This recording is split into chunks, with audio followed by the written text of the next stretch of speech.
Hey everybody, Marcos Villegas here at the Ruka Gym in Costa Mesa, California, being joined with a very special guest, the woman right here. You know who she is, Miss Cris Cyborg, probably the most baddest woman on the planet. We're going to go ahead and talk about your UFC fight coming up on September 24th and answer a bit of fan questions as well that you guys sent to us over our social media networks. And since Fight Hub is my little channel, I want to go ahead and open it up with the first question. You had your first fight in the UFC. I know that was something very important to you. What did it mean to not only get a dominant performance the way you had, but to go ahead and finally be able to say you're a UFC fighter and get the win in your home country? You know, I feel very blessed about this opportunity to fight UFC and the catch weight 140. Everybody knows I cannot drop 135 and they have opportunity for fight 140. And I feel very blessed because it'll be the fight on my city and in Curitiba, and all people, my fans live over there and they follow me all my career.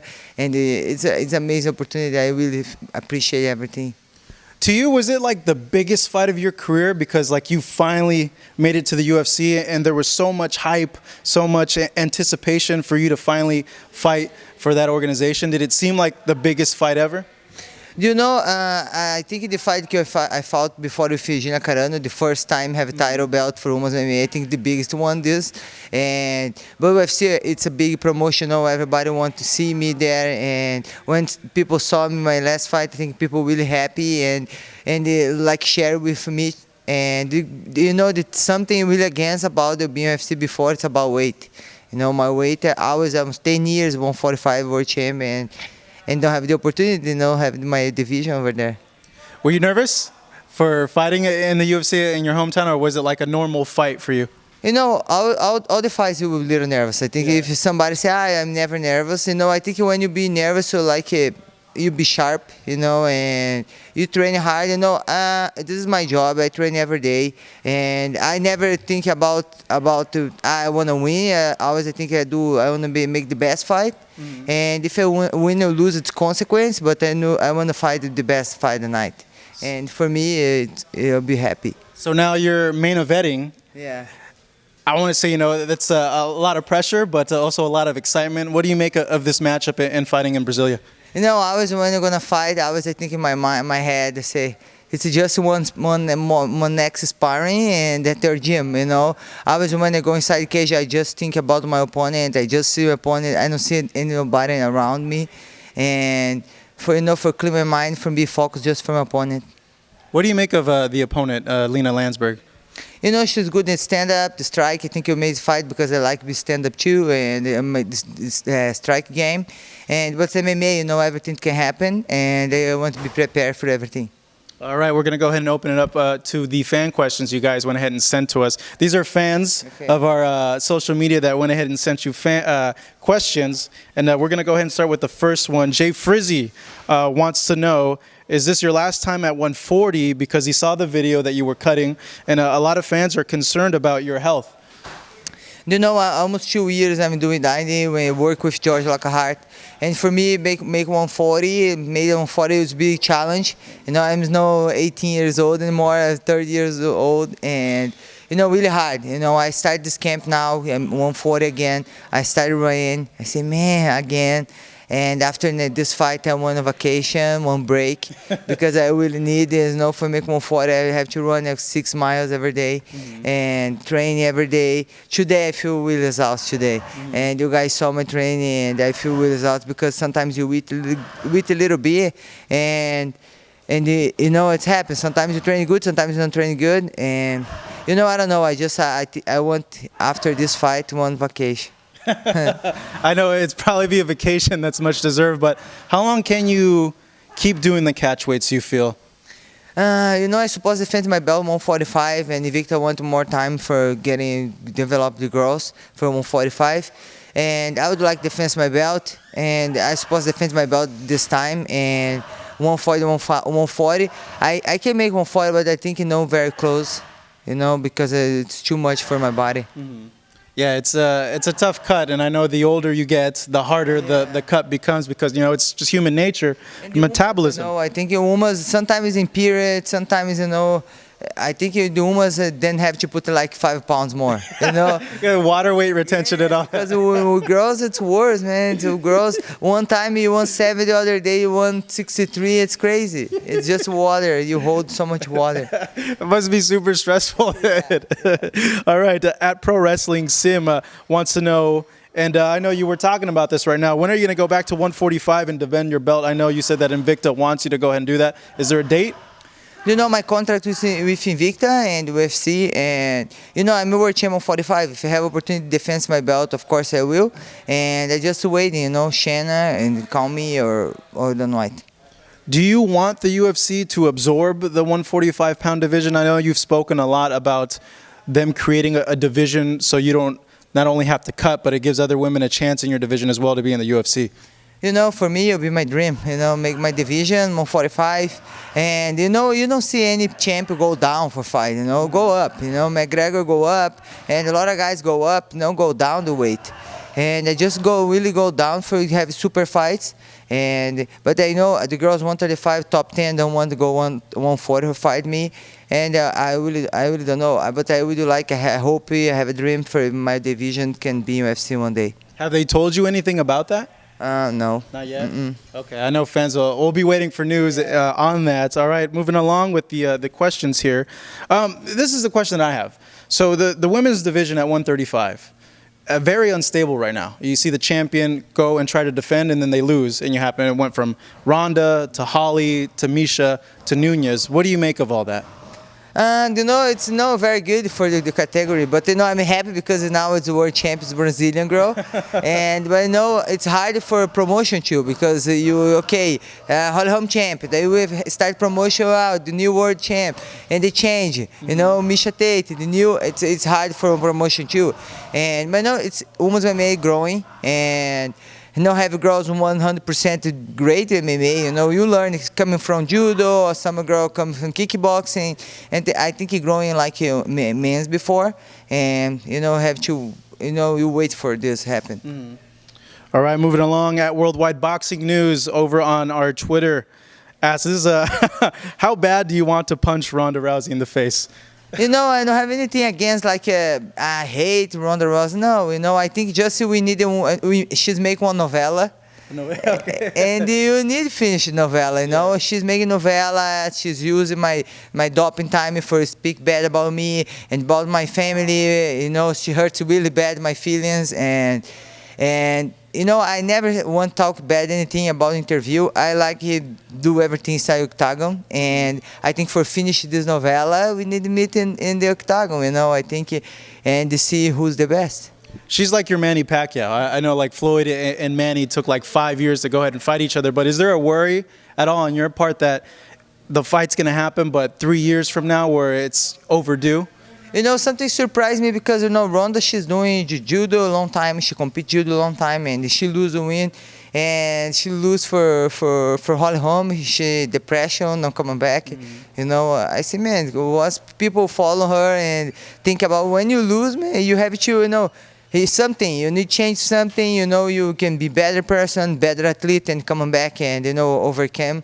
And everything happened, and no give up. You know, I think this give up no right. And man, I hope she's come back. She did a lot of things for women's MMA, and I think we can make amazing fights for women's MMA too. I know it's something that a lot of people want to see, and it's like it's a super fight. Pretty much the super fight that you had with Gina was something that elevated the sport and women's MMA as well. So we hope that it happens. At John Jones 28064-313. Dang, man, you got to have this one really long. Even with the loss then to Holly, you still want that fight with Ronda. It didn't take anything away where you're like, you know what, now I want a fight with Holly, or now I want to fight with Nunez. It's still the goal is Ronda, right? You know, I never choose my opponents, but I think the biggest fight that everybody want to watch, the fans want to watch, it's me and Ronda. And of course, why I make 140? I make 140 for make super fights, you know. And not just defense, might be world champion in my division, that's it, you know, I sit there and wait. No, if I can make super fight, you know, for when I finish my career, I say, man, you know, remember this fight I did Ronda, you know, this fight with Holly Holm? I don't know, something nice for me, can talk about my kids or call my friends, and I'm open for make super fights. And I think the fans want to watch Ronda and Cyborg, and, you know, and you have to follow the fans, you know, because the fans make the event. Is there anyone outside of Ronda that you'd be interested in fighting? You know, I don't choose my opponent. I don't like it. You know, I like. Is there someone that like is interesting that you look at them and you're like, you know what, I would want to test my skills against that person? I would like fight the girls top 10. You know, 135. I think is really challenge for me. You know, they do really good fights for me, but then just have to accept in the fight.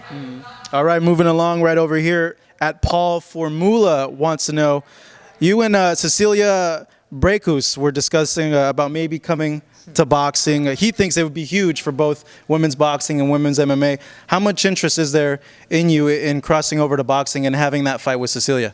You know, always I like challenging myself, and before I fought one MMA champ, she's 40 fights, 11 belts. I'm 3 Muay Thai fights, and I fought her, and I lose. But you know, I put in situations. I never happened with me MMA. I think you learn more. I like compete, and if I have opportunity to fight one boxer and she's open for fight me, she say, Cris, you can fight me, and I think it'll be a good challenge for you. You can have 1 year training. You know, of course I need it. It's really different than MMA, and I like boxing, and I'm open. If this opportunity I have, for sure I want to do one box fight before I retire.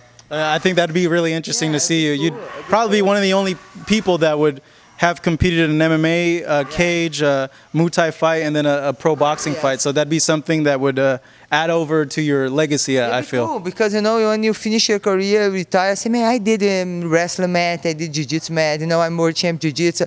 I think it's cool, you know, I think it's something you can challenge yourself, you know, just, you know, hold your belt and want to do something else, you know. You've been dominant for so long.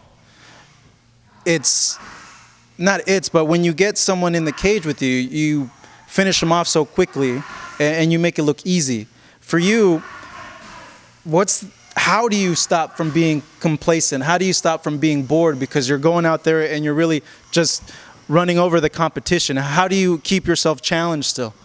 You know, I'm very perfectionist, and I like be better every day. You know, I'm starting judo 1 year.